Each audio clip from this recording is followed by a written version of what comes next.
Social Ecology, an Ecological Humanism by Chodorkoff.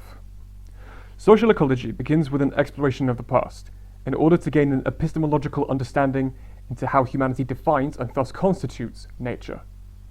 This is a question of vital importance, not merely an exercise in philosophical abstraction. The way we conceptualize nature and humanity's place in nature has become a highly contentious issue in ecological thought and environmental philosophy. The conclusions we draw will inform our ethics and the political decisions that shape our world. How can we derive such an epistemology? We must start out by understanding that nature is not a static entity, but evolutionary. Indeed, that the very process of biological evolution constitutes nature. The evolutionary record, natural history, is the reality of nature.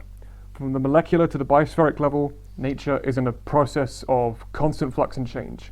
Birth, death, mutation, even extinction are all part of a process which creates the complex web of life, of which humanity is a part.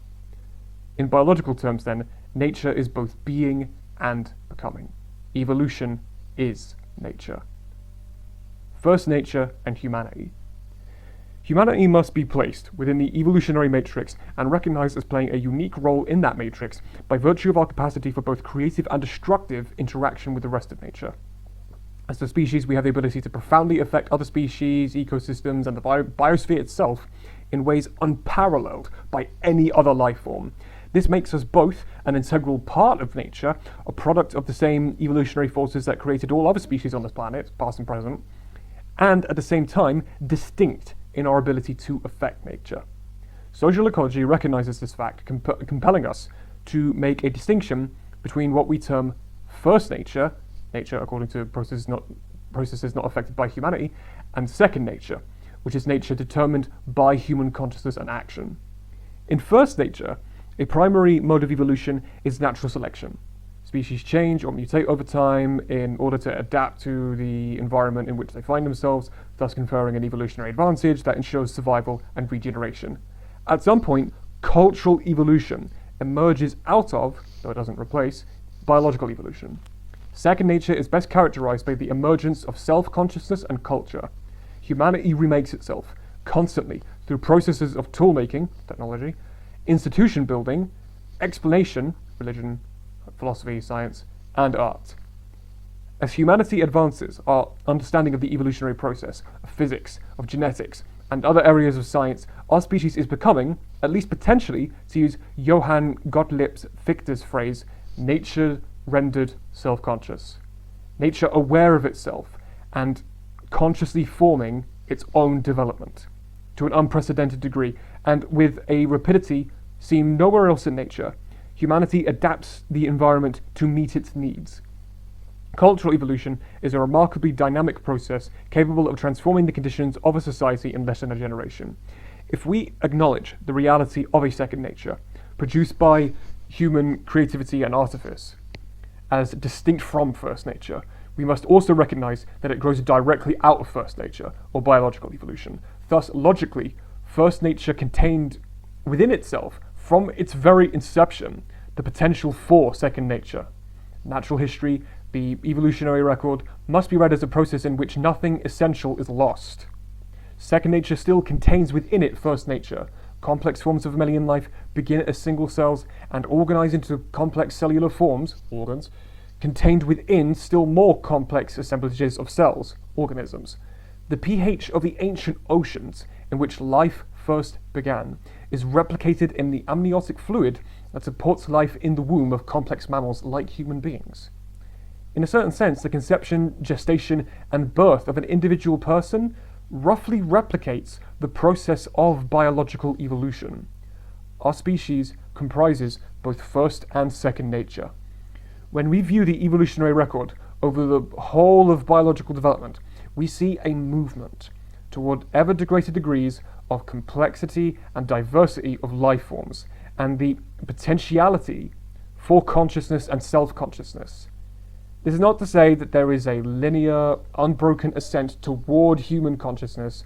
Evolution is full of fits and starts, fluorescence and decline, and even extinction. But it is undeniable that life on Earth evolved from unconscious, single-celled organisms to biologically complex forms of life with the capacity to think abstractly and to reason. Does this fact confer upon humanity the crown of creation, the right to dominate the rest of nature and view first nature as mere resource? Or does it require us to understand ourselves as part of nature with the capacity to play either a destructive role or a creative and sustaining role? Does this understanding not bring with it the responsibility to critically examine the existing relationship between first and second nature, particularly in the light of the insights offered by the science of ecology? And should we not create an ethics and politics that can ensure a reharmonization of first and second nature to stem the tide of destruction resulting from our current ethics and politics, which threaten the integrity of both first and second nature?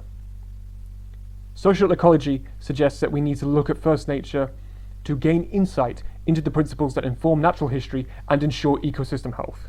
Such an examination must draw up on the best scientific understanding and interpretation we can assemble, but we must also recognize that such a project is not purely empirical.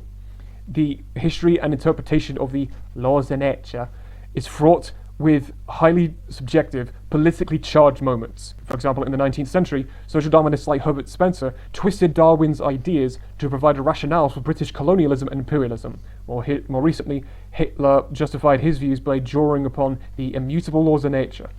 In light of this history, rather than claim immutability or absolute authority, social ecology attempts to use the best existing science to identify tendencies or principles at work in evolutionary processes and ecosystem dynamics, and acknowledges that these tendencies may be mutable and do not exhaust the whole range of processes at work in first nature. They do seem, however, to represent important tendencies that relate directly to the project of reharmonizing first and second nature, a project that takes on some urgency given the current threats facing the planet. We must also recognize, as with any theory based on science, that social ecology too will require modification as new scientific insights emerge. Ecological ethics and society. An ethics that has a goal to reharmonize first and second nature must be oriented toward encouraging ever greater complexity, diversity, and higher degrees of consciousness. This orientation must inform its relation to both first and second nature, striving to protect and create ecosystems that offer a multiplicity of trophic life levels to support biologically diverse species in a set of complex interactions, and to do so in a highly self-conscious fashion. The same principles must be applied in the realm of second nature. The same principles must be applied in the realm of second nature. If our goal is an ecological society, our ethics must ensure complex, diverse societies and cultures that encourage ever greater degrees of human self-consciousness characterized by respect, participation, equity, and scientific understanding. The pursuit of ever greater degrees of complexity, diversity, and freedom, as consciousness and choice, is a necessary condition for both healthy ecosystems and healthy societies, and a precondition for the reharmonization of first and second nature. A related principle present in first nature that must necessarily be applied to human societies in order to achieve a healthy relationship between the two is the principle of unity in diversity. Unity in diversity. The health, strength, and stability of an ecosystem stand in relation to the diversity of species that interact within the system. Ecosystems with the highest degree of biodiversity, like rainforests or estuaries, are able to sustain themselves for thousands of years. Large numbers of species fill every trophic level, giving the system as a whole the ability to compensate for even vast fluctuations in the population of any particular species, therefore allowing it to maintain its overall stability and integrity. An application of this principle is an ethical imperative in second nature, where lack of unity and intolerance of diversity pose a threat not only to individual cultures and societies, but to the biosphere as a whole. The results of second nature's unwillingness to embrace this principle has led to social and ecological disaster alike. Warfare, genocide, and racism in second nature, and a frightening diminution of biodiversity, a wholesale destruction of ecosystems, and global climate change in first nature. The two are inextricably linked, and social ecology demands a recognition and implementation of the principle of unity and diversity as a corrective to the destruction that has already been wrought. Hierarchy and evolution. When the science of ecology began its studies of ecosystems, the tendency was to view systemic relations in hierarchical terms.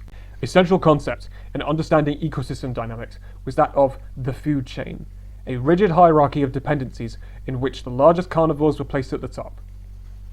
As our scientific understanding has increased, this crude model has been replaced by more sophisticated descriptions that define the complex interrelationships at work in an ecosystem as a food web.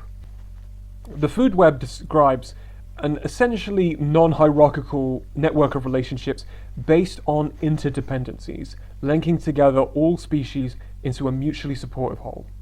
This has led to the recognition that First Nature is organized non-hierarchically. The hierarchies that we establish between species in First Nature, the lion is the king of beasts, or the lowly ants, are really a projection of human hierarchies. In a technical sense, hierarchy is defined as an institutional system of command and control that ultimately has the recourse to physical coercion in order to compel obedience. No systems exist in First Nature. The lion does not command or control any other species, nor do lions institutionalize their relationships. Even the seemingly dominant role that, say, an individual female lion may play within her pride is better understood as a form of situational dominance rather than an institutionalized hierarchy. Hierarchy vitiates the mutualistic web of relationships crucial to ecosystem stability and even to survival. The recurrent cycles of birth and death and decay link all of First Nature and Second Nature.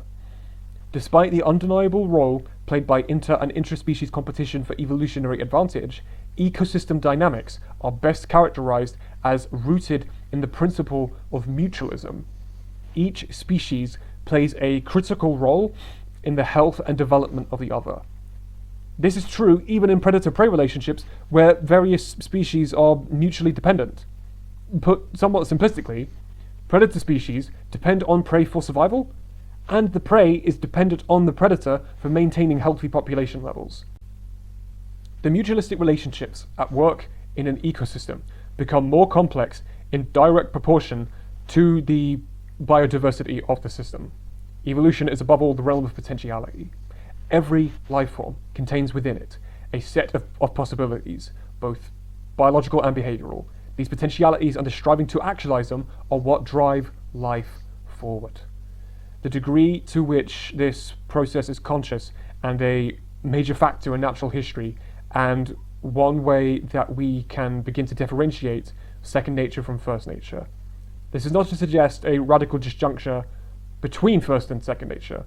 Although First Nature is always present in Second Nature, we can see a gradual emergence of consciousness, self-consciousness, and human efforts to fulfill inherent potentialities that characterize the emergence of culture.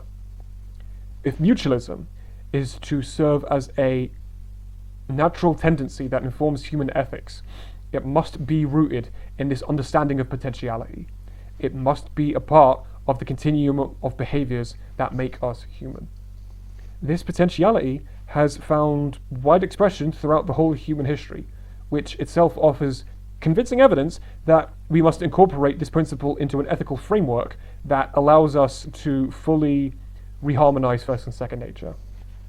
The popular conception of an immutable human nature based on greed, on competition, warfare, domination, is challenged by the anthropological record. Indeed, anthropology forces us to reject such a narrow view of human nature, anthropology forces us to reject such a narrow view of human nature and to replace it with the much broader concept of a continuum of potential human behaviors. This concept, while undeniably including the potentiality for greed, competition, warfare, domination, also includes the potentiality for caring, sharing, mutualism, and non-hierarchical relationships. This framework provides a real basis for believing that our species, humanity, has the potentiality to create an ecological society. Anthropologists have identified these ecological behaviors as central in many forms of human society, primarily those rooted in pre-capitalist systems of production. These traits represent a potentiality for the future. I do not mean to suggest that our species could or would want to return to hunting and gathering. There can be no return. What rather I would say that these forms of behavior represent principles. With human creativity and invention, we can apply these principles in ways appropriate to modern life. Cultures and societies have always reinforced and rewarded particular forms of behavior and devalued others. Through the processes of socialization and formal education, our society has chosen to reinforce and reward ecologically destructive relationships and patterns of behavior, and furthermore, to reify them as human nature, quote unquote. An awareness of the other potentialities embodied in our humanity gives hope that a transformation of those patterns may occur.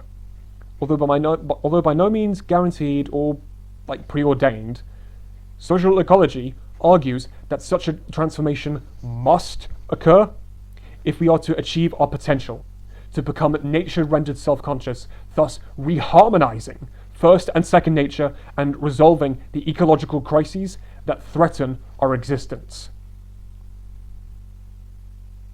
From ecology to politics. A transformation of this magnitude requires a radically new vision and program, a new ecological epistemology, an ethics rooted in principles derived from first nature and a bold social political practice.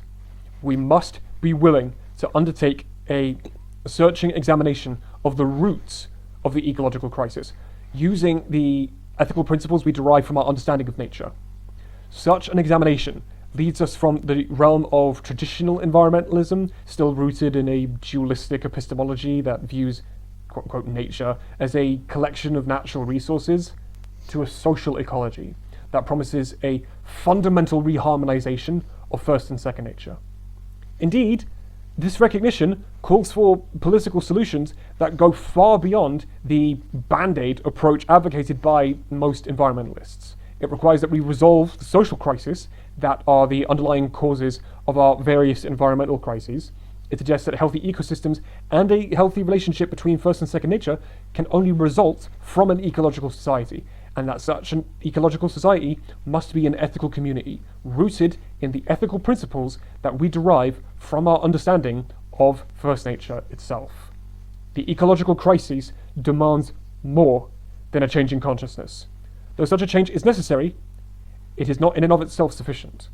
We must also begin to undertake action informed by a consciousness rooted in social ecology. To be sure, the process of ecological reconstruction will not be an easy one. It will require major shifts in thinking and in social organization, as well as the use of new, ecologically sound technologies and techniques. We must begin the process of ecological reconstruction by preserving existing ecosystems to ensure their integrity and to draw upon them as reservoirs of biodiversity. We must stem the current tide of extinctions. It is also crucial to engage in ecological restoration to the extent that we are able, restoring damaged ecosystems to their previous states. This in turn suggests that we need to explore and implement new ecological models for development, a community-based process that both meets human needs and respects and restores ecosystems. This critical reconstructive dimension must be fully articulated and applied within the ethical framework presented by evolution. This reconstructive project is a crucial element in the development of a social ecology. It is not enough to philosophize, we must act. Our actions, however, must be informed by ethics and scientific understanding. Mindless or insufficiently considered action may indeed make our situation worse, instead of improving it. The ends that we seek, societies moving toward ever greater degrees of complexity, diversity, and freedom, creating unity through diversity and mutualistic organization, and highly self-conscious about their relationship to first nature, can only be brought about by social movements that reflect and embody those same principles. The ends and the means must be congruent. Action rooted in social ecology demands broad participation and democracy. All over the world, local communities are already challenging the irrational culture of destruction. the struggles of indigenous farmers in Mexico fighting to save the rainforests, peasants in Nepal fighting to prevent the damming of rivers, and poor black communities in Louisiana fighting to close down toxic chemical plants are all part of the same global movement. So to our urban homesteaders in devastated Detroit neighborhoods reclaiming abandoned buildings, and youth groups growing organic vegetables on vacant lots in New York City, they stand together with the millions around the world who protest a rapacious world economy dominated by giant corporations. These combinations of protest and reconstructive action are only fledgling steps in what must become a larger and broader movement, but they're promising nonetheless. They point the way toward new organizational models that embody the ecological ethics necessary to achieve a reharmonization of first and second nature. They are diverse, decentralized, non-hierarchical, and participatory, and they represent a new model for social action that can begin to counter the destructive path of the dominant culture. Toward a new enlightenment. A perspective informed by social ecology must also address the future, and it must do so in a manner that draws on the ethical principles derived from first nature. It's insufficient to extrapolate the present into the future, as futurists and systems theorists do. Any discussion of the future, if it is to be ecological, must be rooted in the concept of potentiality, an understanding of what could be. Evolution itself is the process of unfolding potentiality on a biological level, of organisms either fulfilling their potential for growth, development, and reproduction, or failing to do so. Potentiality should not be equated with inevitability. Many factors influence whether it's actualized or not. Social ecology examines the future by trying to tease out potentialities for ecological restoration and a reharmonization of first and second nature, while working to actualize those potentialities. And by doing so, social ecology draws on one of the great traditions of humanity, utopian thinking, which is based on an understanding of the potentialities inherent, though unrealized, in the present. During the Renaissance and the Enlightenment, utopian thinking emerged as one of the most important forms of both social criticism and speculation about possible new forms of social organization. It was used to explore the far shores of human possibilities, to inspire people to transcend the limitations of their severely limited societies. But utopian thinking offers more than just inspiration. It also offers a sense of orientation. Without a vision of the type of society we desire, it will be impossible to ever achieve it. In a modern ecological context, the details of those utopian principles, rooted in a scientific understanding of ecosystems, will be applied through democratically developed plans at the local level. Social ecology examines the future from this perspective and recognizes the real existing potentiality for an ecological society.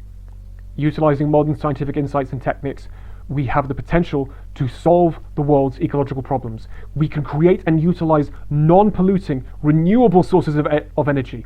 We can reverse the process of global climate change. We can restore damaged ecosystems and ensure continued biodiversity. We can end pollution and clean up toxic wastes, and we can provide a healthy diet for the world's population. Today, all of these things are possible by utilizing existing technologies. For the first time in the history of the planet, we now have the capacity to eliminate scarcity. Our society has the technology and science required to meet the needs of all of humanity for food and shelter and energy. What we lack is the social vision and political will to do so. Hierarchical concentrations of wealth and power have led to a catastrophic imbalance in the distribution of resources around the planet. The gap between rich and poor has been steadily increasing in recent decades.